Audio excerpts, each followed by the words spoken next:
Good afternoon, friends. New topic we shall be starting about antimycobacterial agents, which involves antituberculosis and other.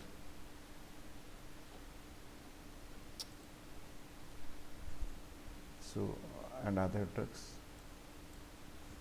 We shall be going through these various drugs. Now, yesterday we discussed about this. Please let me know what you have studied about mycobacterium and how these tubercular drugs are there, or how these bacteria are there. Can you please?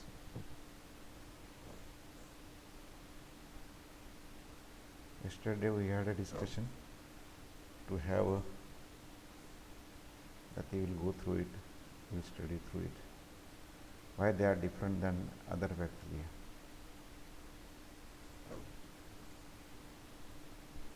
Or what difference they have as compared to other bacteria.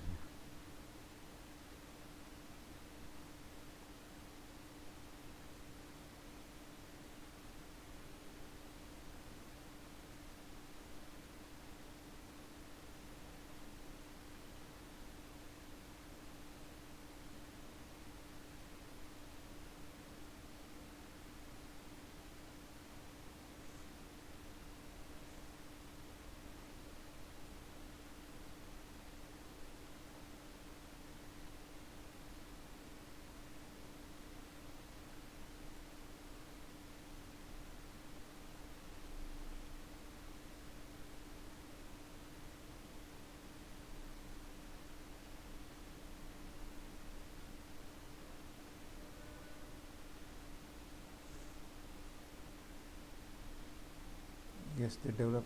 What is the other feature? Actually, all the bacteria develop resistance silently.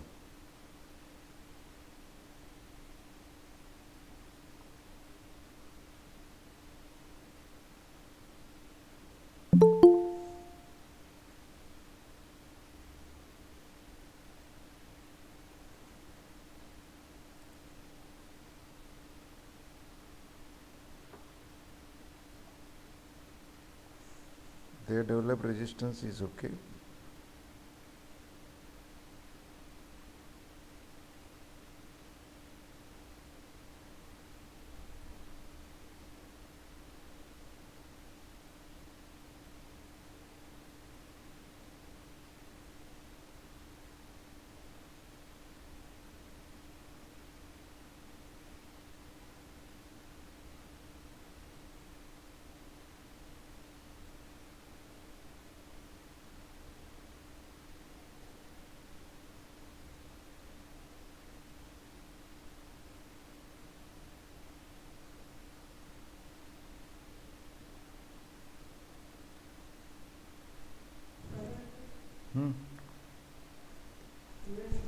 बोला हां बैस ना, मी class घेतोय. 1-2 minute मी pause करतो. बैस. Just you can continue. You put out. नाही, बैस 2 minute. नाही, मला पूर्ण आता 1 तास लागेल. जस्ट सुरूच केलं मी. नागेश आणि आता जस्ट कोण झाला, चव्हाण, तुम्ही दरवेळेस तुमचं लेट होतं आहे. मी अलाव करणार नाही. मी 2दा-3दा तुम्हाला डिनाय केलं. याच्यापर्यंत परत मी अलाव नाही करणार तुम्हाला. कंटिन्यूस तुम्ही लोक लेट येत आहेत. बेस. एक 2 मिनटं तुम्ही लिहा इन द मीन वाईल. फक्त सायली बोटवेलाच माहिती आहे, तिनेच वाचून आलं आहे, बाकी कोणीच नाही. काय what is difference between the normal routine bacteria which you have studied, like cocci or rods, and what are these type of bacteria? That is, what is the difference, their anatomical, physiological, structural in tubercular bacteria है ना. ते मी प्रश्न काल तुम्हाला सांगून गेलो होतो जाण्याआधी. Please continue about it.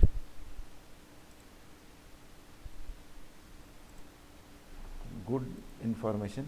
Apart from that, there are few more important things which are there, which should have been noted.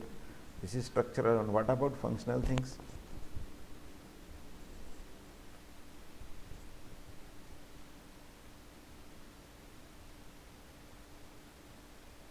they have very typical functions. Okay, okay, we'll go for this. We'll discuss this. Why it is difficult to treat? There are many aspects for it. A few of them, side as put, they develop resistant fast. They have thicker walls. Structurally, they are somewhat different. High degrees of lipid and mycolic acid. Mycolic acid is present, and mycolic acid is not present in other bacteria. Therefore, we call them as a mycobacterial. This is another difference. Cell wall is thicker already, heterophagus, mycolic acid, mycolates, Akshay Devre. Okay, fine. So these are the things. Let us go ahead. Let us think various. Let us go through various aspects of it. So these are the acid-fast bacilli. They belonging to Mycobacteriaceae family. They include the organisms which are responsible for tuberculosis and leprosy, as well as some other common diseases, or many of them we call them as a atypical mycobacterial infections. As you people have put in, cell envelope is unique in structure and complexity. It is responsible for mycobacterium pathogenicity or virulence. It is also responsible for multi-drug resistance, cell permeability, and immunoreactivity, which is used for testing mycobacterial, inhibition of antigen responsiveness and disease persistence, and this recruit sense. So these are for all reasons. Its cell wall or cell envelope is responsible, which is unique in nature. So these are the structures as you people have put in, that is mycolic acid or mycolates are present, and because of that structurally it is different. Aminoglycosyl moieties are there, that is amino group, and sugar molecules are there, and various sugars are there. What we have seen in penicillin was NAG, N-acetyl glycosamine, N-acetylmuramic acid. Here it is LAM, and various amino acid like alanine, glutamine, they are there with the sugar, and thus they are making this cell wall. Now it causes diseases, that is tuberculosis is a specific disease because of the Mycobacterium tuberculosis. The cell wall is high lipid content, resulting in high degree of hydrophobicity and resistance to alcohol, acids, alkali, and some disinfectants. It is transmitted via respiratory route. The organism appears in water droplet expels during coughing, sneezing, and talking. So it is spreading through community where a person is infected. It is a disease mainly affect the lungs, but it can spread through bloodstream and can reach to lymphatic system. It can go to brain, it can go to bones, it can go to eyes, skin. So we call it as a extrapulmonary tuberculosis, and it is much more common in patients which are having HIV infection because of their decrease in the immunity. In pulmonary tuberculosis, bacilli reach to alveoli. They are getting ingested by pulmonary macrophages. They secrete substances which stimulate surrounding fibroblasts to enclose the infection site, and they lead formation of granulomas, or we call it as a tubercles. So this, as we have seen, localized in this one. So at various spaces it will be there. You can see these images where it is there, and as I told you, it spread through air, particularly after active infection. Those who are sneezing or coughing, from there it will be coming. It can also transmitted through respiratory fluids. So what are the classic symptoms? It causes a chronic cough. Sometime blood may be there, particularly in very chronic and severe phases, or very, what we can say, higher phases, it will be having blood tinged sputum, fever, chills, night sweats, loss of appetite, weight loss, fatigue. How we do the diagnosis? There are various step diagnostic measures has to be taken. So it is done by on the basis of radiology, that is we call it as a common chest X-rays. It is a very popular one, very old one and reliable method. Microscopic examination, that is take the sputum and test it, we call it as sputum positive. Microbial culture of the body fluid. Diagnosis of latent TB relies on the tuberculin skin test. This is on the basis of the antigenicity of these tubercular organisms. and various blood tests. These are taken. So how this was spread in 2003?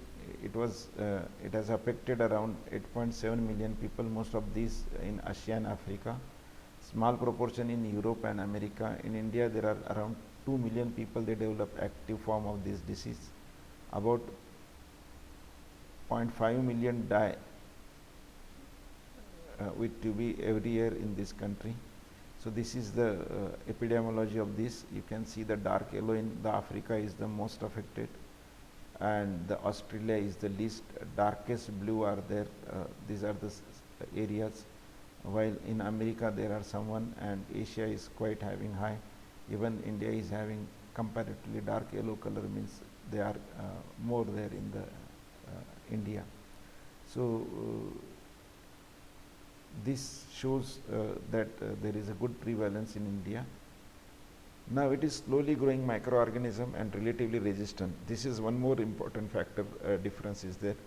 That means it take long time for multiplication. If you remember the mechanism of action of many drugs, we have seen that they are acting particularly on multiplying phase. That is when the bacteria are multiplying, when either these are the drugs, antimicrobial agents or antibiotics which we have seen, they are acting on various phases of it. Example of cell membrane formation, we have seen that beta lactams, they will getting incorporated into it and they will form faulty cell membrane. Then we have seen that the other agents, they will acting on the protein synthesis or that is either on 30s 50s subunit. Thus they will decrease protein synthesis which is required for the cell division. Now here it is not growing rapidly, or it is taking long time, sometime days. So we do not know how long we can give antimicrobial, because if this is taking this much time, by the time people withdraw medication, it will start going. They can be dormant and completely resistant to, because we know that all our drugs will be acting in what condition? When the bacteria are multiplying. Now if it become dormant, no food, nothing, it will remain as such, like died this one.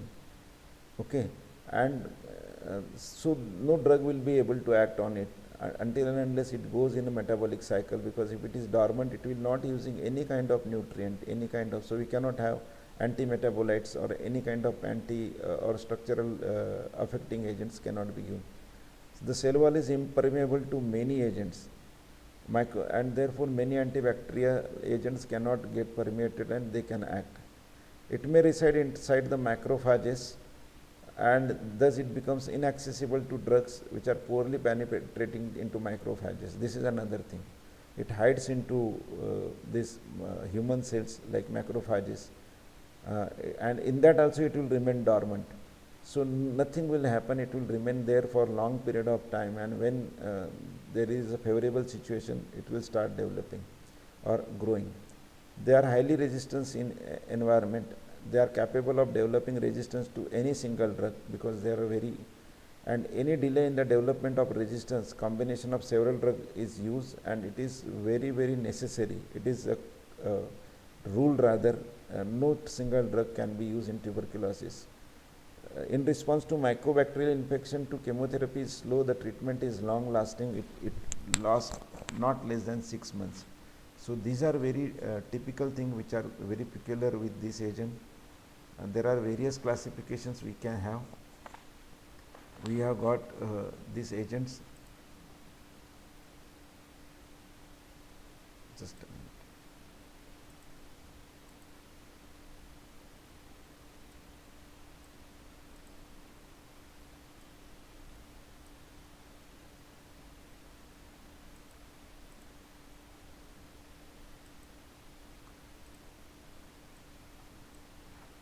So these are another drugs which are there that is most effective, and they are almost part of all the, we call regimens for this. They are part of all these regimens. These are isoniazid and rifampicin. Then these are the most effective. Then second are effective example of these are streptomycin, pyrazinamide, ethambutol, kanamycin. Then other are there which can be used like ethionamide, cycloserine, capreomycin, levofloxacin, and the C category is they are less effective, that is para-aminosalicylic acid and thiacetazone. These are various drugs. Very important thing and very peculiar thing about this is all these their abbreviations are internationally accepted, means whenever it is INS, that means isoniazid. Then when it is rifampicin, it is R, streptomycin is S, pyrazinamide is Z. It is not P, mind well. In that case it is Z. Ethambutol is E, kanamycin is K. Ethionamide is ET, cycloserine C, and only these are not having name, that is capreomycin, levofloxacin. Para-aminosalicylic acid is having PAS and thiacetazone is having T. So these are the short form, these are the abbreviations, they are again fixed one. If somebody says INS, it is always isoniazid, because these are universally accepted abbreviations. So these drugs are classified on the basis of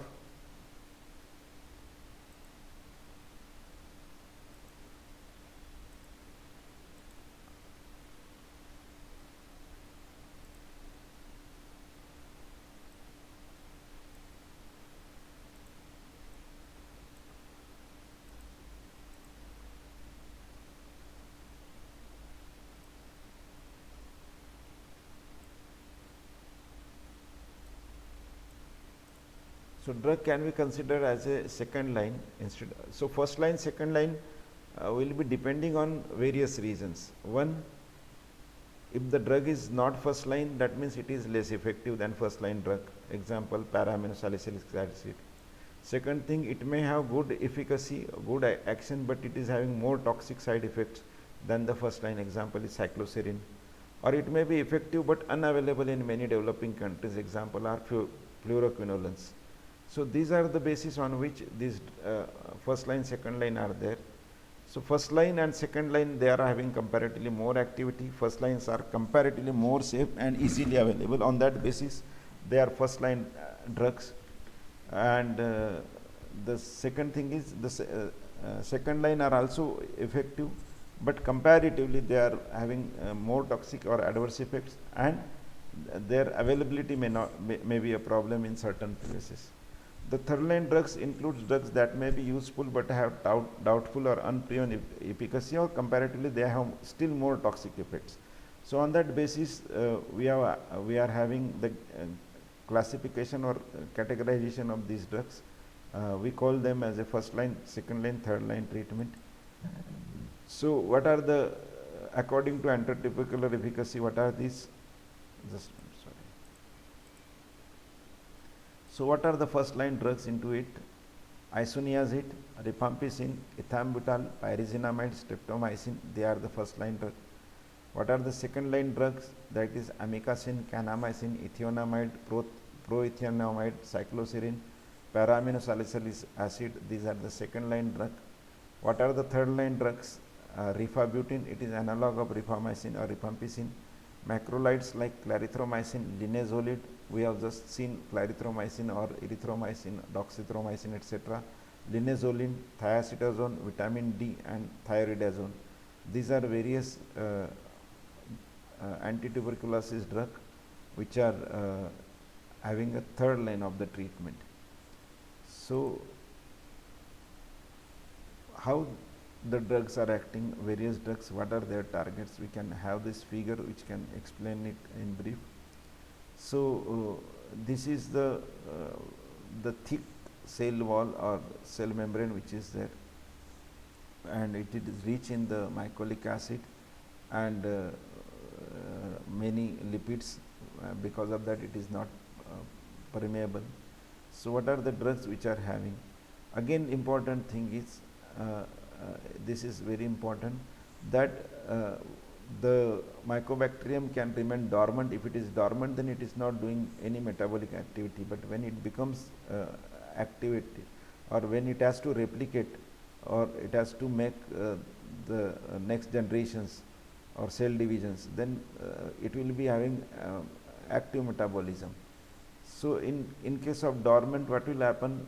the drugs which can act, they are pyrazinamide, nitroimedazoles, and one new molecule is being found, that is TMC 207. And the drug which are very useful when it is actively replicating, these are isoniazid, rifampicin, and fluoroquinolones. So this is one important thing, and therefore in most of the treatment it is a combination of both, they are added. So what are the impacts? Again, various drugs which are acting. So there are this RNA polymerases which are causing the transcription from DNA to RNA. Rifampicin is the drug which is acting on that. Then DNA gyrases are there which are causing uncoiling, we have seen earlier. So fluoroquinolines are acting on that. Then folate or salicylic metabolism is there, that is para-aminosalicylic acid is there which is working on that. Then there is a cell membrane where mycolic acid is there, and mycolic acid synthesis is inhibited with ethambutol, isoniazid, ethionamide. Then there is a formation of this arabinogalactan and peptidoglycan synthesis is there. So this peptidoglycan synthesis is inhibited by dicycloserine and some of the beta lactams or like linezolids. Then ATP synthesis is important for energy production. There new compounds are there which are it was named TMC, but now it is available. I'll tell you about it. This is these places where these activities are there and the drugs are acting. So we have got few agents which are acting on cell membrane. There are agents which are acting on RNA. There are certain drugs where mechanism is not clear, that is maybe they are affecting membrane potential or transmembrane translation or some additional mechanism. Example is of pyrazinamide. So these are various activities, and these are the basic mechanism of action of these drugs. Even we can see this mechanism of action one to one also when we shall see each drug. The another disease which is caused because of the mycobacterium species is leprosy.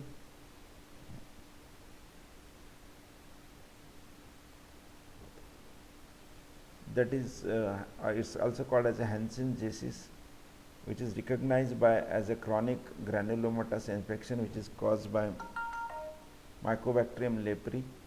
The disease may be consist of lepromatous leprae, tuberculoid leprosy, or condition which is characteristics between these two poles referred as a borderline leprosy.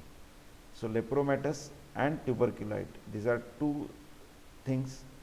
One is lepromatous, means it is having maximum sign of leprosy.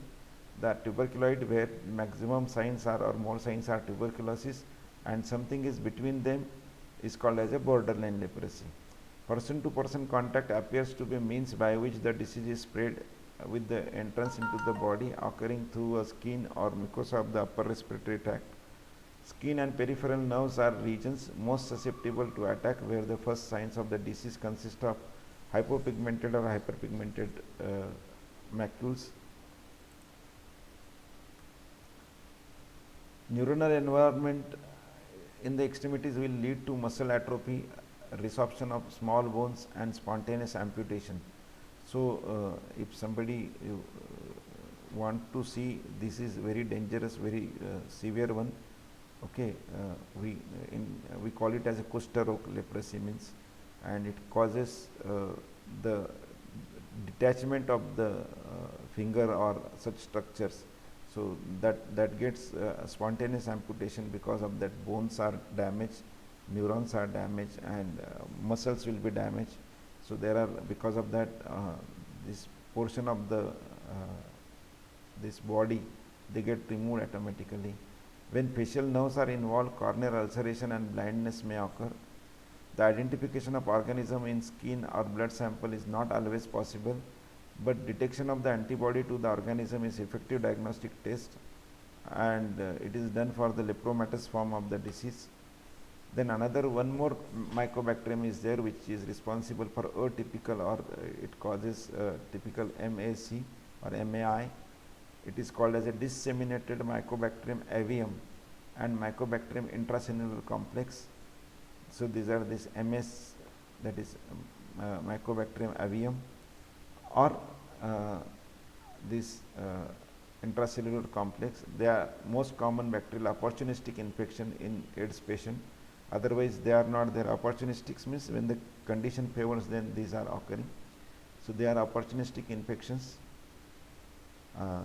The lungs are the organs most commonly involved in the non-AIDS patient, but infection may involve bone marrow, lymph nodes, liver, and blood in AIDS patient. This mycobacterium avium grows within the macrophages, and therefore drug must be capable of penetration to the macrophages. In all cases, it is always necessary actually. Treatment of this MSC can be done for prophylactic or for diagnosed infection, requires the use of multiple drug therapy, and for disseminated means which is sprayed throughout. This treatment is done for the life of the patient, because it is sprayed and it has to be continued for lifelong. So what are the general approaches for the drug therapy in these mycobacterial infections? These are the pathogenic mycobacterial organism can be divided into organisms. They are actively metabolism and rapidly growing, where our drugs are very effective. Semi-dormant in the acidic intracellular environment, semi-dormant in the non-acidic intracellular environment, and dormant. So these are the four categories, and on that basis of four categories, the drugs are to be selected. The dormant are the most problematic because they are not doing any metabolism. They are just like dead cells, but live otherwise. Dead cell means nothing. Just like you people say, yogis in Himalaya, they are doing okay, no food, no water, no movements, and like that for years. So like that, they are the responsible for treatment failure. The successful chemotherapy calls for the drug with bactericidal action against rapidly growing organism and the ability to destroy semi-dormant and dormant population. Only these options are available. Use of combination therapy over the extended period of time is the only answer for the successful treatment, and therefore this treatment lasts very long, not less than 6 months. This is the reason why we have to go for long treatment. So this therapy we shall start in next class. What are various drugs which are there for tuberculosis? We shall discuss one after another drugs. We already discussed about classification into first line and second line. They are on the basis of their utilities. So what are the first line and second line? We know about it on the basis of how much they are active, what is the efficacy, what is the toxicity, and what is the availability or affordability on that basis. So we shall see these drugs one after another, first line, second line. We will start with the first line drugs in our next class. So I hope you are understanding this, but I am not happy only 2 students were answering, and there are so many differences are there, they are mentioned in book, but if nobody is reading, then I am very sorry to say that this is not a good sign from a class. So take care, see that you are going through, you are reading it, you are preparing yourself. Already I told about examination. So if any discussion is required, then we can have our discussion at some time. So take care and be safe.